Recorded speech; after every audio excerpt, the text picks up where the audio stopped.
Electrical machines वो devices होते हैं जो इलेक्ट्रोमैग्नेटिक प्रिंसिपल्स पर काम करते हुए इलेक्ट्रिकल एनर्जी को मैकेनिकल एनर्जी में, मैकेनिकल एनर्जी को इलेक्ट्रिकल एनर्जी में कन्वर्ट करते हैं, या फिर इलेक्ट्रिकल एनर्जी को एक सर्किट से दूसरे सर्किट तक ट्रांसफर करते हैं। और ये इलेक्ट्रिकल इंजीनियरिंग का एक कोर सब्जेक्ट है जिसका यूज होम्स, इंडस्ट्रीज और लार्ज पावर सिस्टम्स तक हर जगह होता है। इलेक्ट्रिकल मशीन्स को broadly DC machines, AC machines और स्पेशल इलेक्ट्रिकल मशीन्स में क्लासिफाई किया जाता है, जहां डीसी मशीन्स डायरेक्ट करंट पर ऑपरेट करती हैं और या तो मैकेनिकल एनर्जी को डीसी इलेक्ट्रिकल एनर्जी में कन्वर्ट करती हैं, जिसे डीसी जनरेटर कहते हैं, या फिर डीसी इलेक्ट्रिकल एनर्जी को मैकेनिकल एनर्जी में कन्वर्ट करती हैं, जिसे डीसी मोटर कहा जाता है। और इनका use lifts, electric traction, cranes और बैटरी चार्जिंग सिस्टम्स जैसे एप्लीकेशंस में होता है।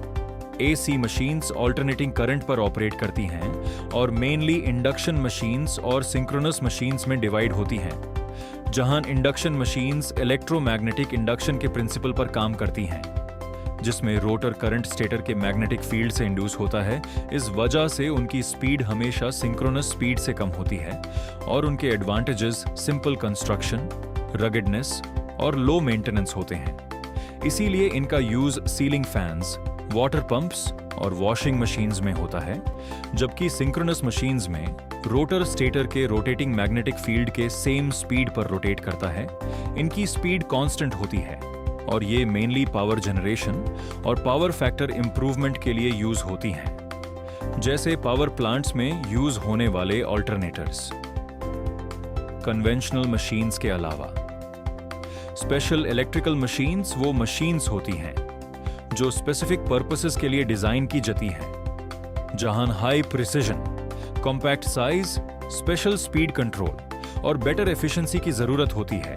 जिसमें स्टेपर मोटर शामिल है जो छोटे फिक्स्ड स्टेप्स में मूव करती है और बिना फीडबैक सिस्टम के एक्यूरेट पोजीशन कंट्रोल देती है, जिसका यूज सीएनसी मशीन्स, प्रिंटर्स और रोबोटिक्स में होता है।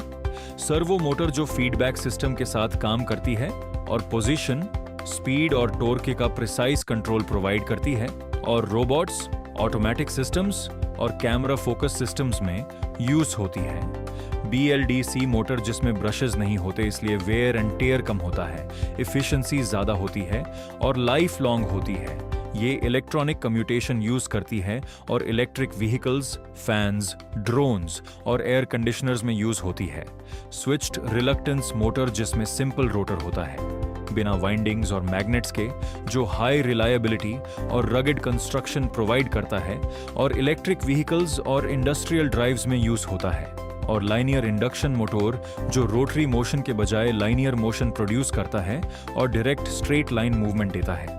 जिसका यूज मेट्रो ट्रेन्स और मैग्नेटिक लेविटेशन सिस्टम्स में होता है। इलेक्ट्रिकल मशीन्स के साथ साथ एसी सर्किट्स भी इलेक्ट्रिकल इंजीनियरिंग का एक इंपॉर्टेंट पार्ट है, जहां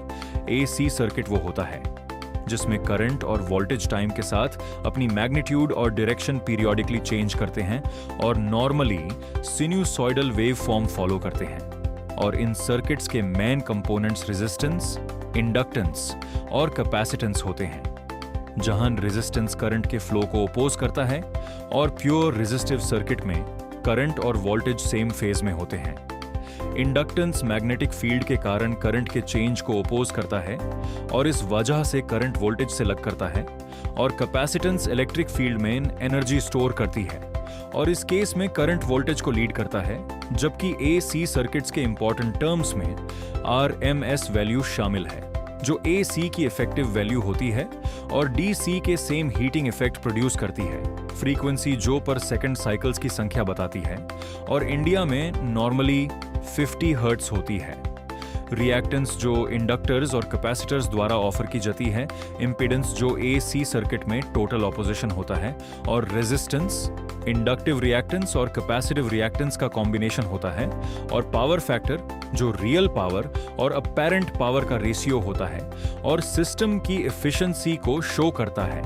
एसी सिस्टम्स की प्रॉपर वर्किंग के लिए एसी मेजरमेंट्स बहुत इंपॉर्टेंट होते हैं, जिसमें डिफरेंट इंस्ट्रूमेंट्स का यूज करके इलेक्ट्रिकल क्वांटिटीज मेजर की जाती हैं, जैसे एसी अम्मीटर जो ऑल्टरनेटिंग करंट मेजर करता है, एसी वोल्टमीटर जो ऑल्टरनेटिंग वोल्टेज मेजर करता है, वॉटमीटर जो रियल या एक्टिव पावर मेजर करता है, एनर्जी मीटर जो इलेक्ट्रिकल एनर्जी कंजम्पशन को किलोवाट आवर में मेजर करता है, फ्रीक्वेंसी मीटर जो सप्लाई फ्रीक्वेंसी मेजर करता है,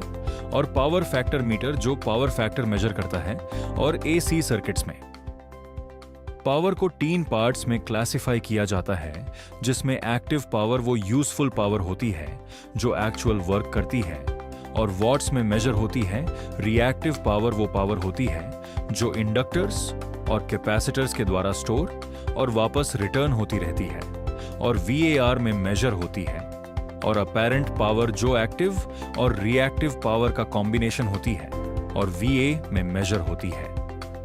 थियोरी के बाद प्रैक्टिकल एस्पेक्ट्स में वायरिंग आती है, जिसका मतलब इलेक्ट्रिकल कंडक्टर्स को इस तरह अरेंज और कनेक्ट करना होता है कि लाइट्स, फैंस, सॉकेट्स और मशीन्स को सेफ तरीके से पावर सप्लाई मिल सके। साथ ही प्रॉपर इंसुलेशन,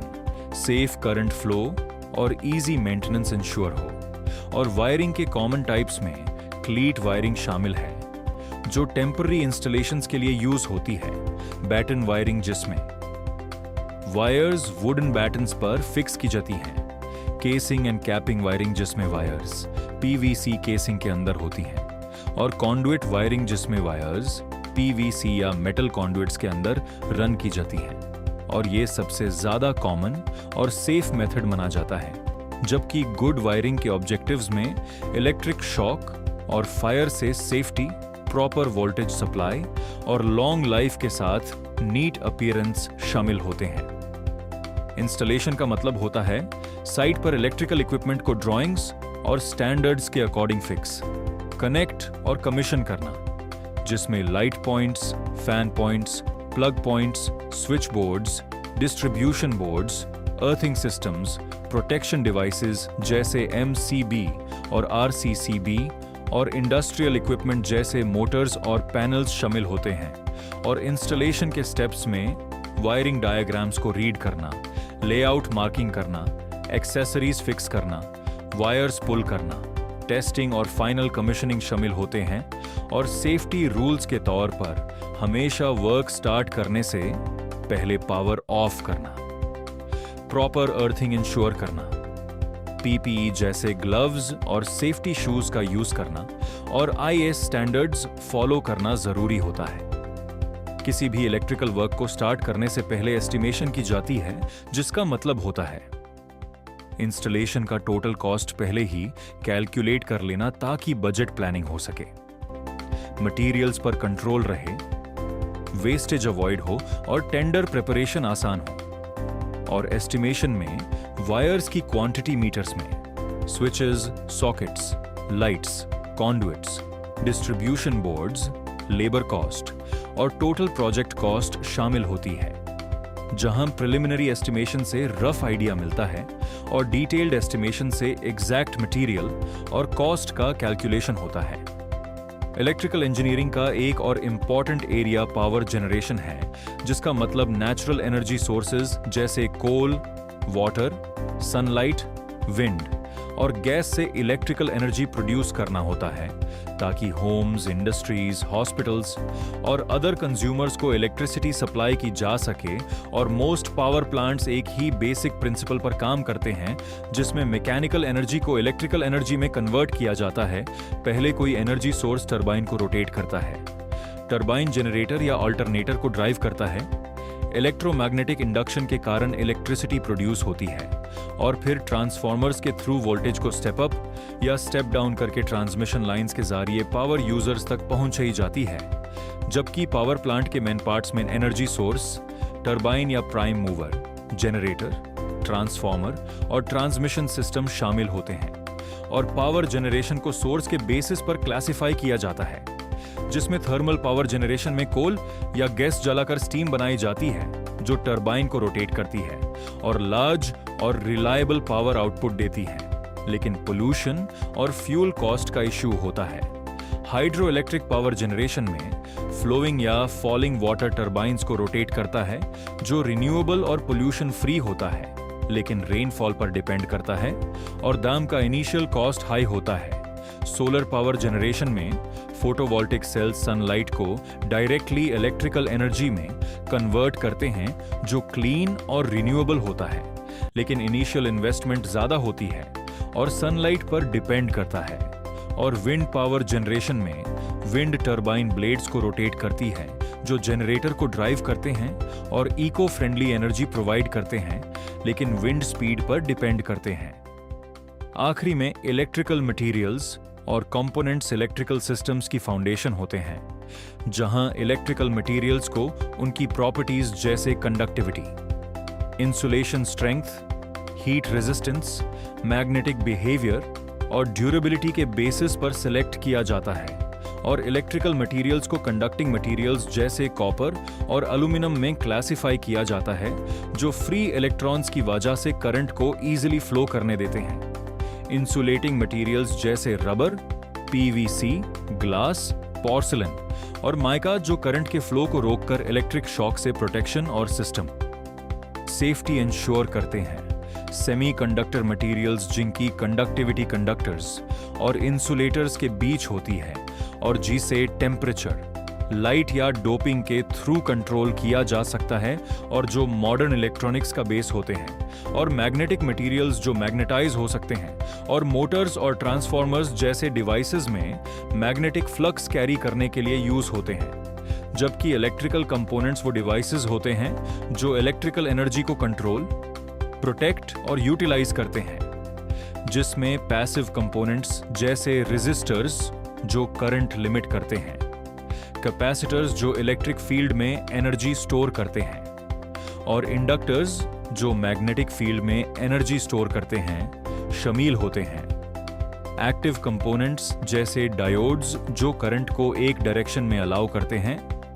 ट्रांजिस्टर्स जो स्विचिंग और एम्प्लीफिकेशन के लिए यूज होते हैं और इंटीग्रेटेड सर्किट्स जो कंपैक्ट फॉर्म में मल्टीपल इलेक्ट्रॉनिक फंक्शंस परफॉर्म करते हैं। स्विचिंग और कंट्रोल कंपोनेंट्स जैसे स्विचेस, रिलेज और कॉन्टैक्टर्स जो सर्किट्स को कंट्रोल और हाई करंट स्विचिंग के लिए यूज होते हैं। और प्रोटेक्टिव कंपोनेंट्स जैसे फ्यूजेस, MCBS और RCCBS जो इलेक्ट्रिकल सिस्टम्स को ओवरलोड, शॉर्ट सर्किट और इलेक्ट्रिक शॉक से प्रोटेक्ट करते हैं। और इन सब टॉपिक्स का कंबाइंड नॉलेज इलेक्ट्रिकल स्टूडेंट्स के लिए बहुत जरूरी होता है ताकि वो रियल लाइफ एप्लीकेशंस में इलेक्ट्रिकल सिस्टम्स को समझ सकें, डिजाइन कर सकें, इंस्टॉल कर सकें, ऑपरेट कर सकें और उनकी प्रॉपर मेंटेनेंस कर सकें।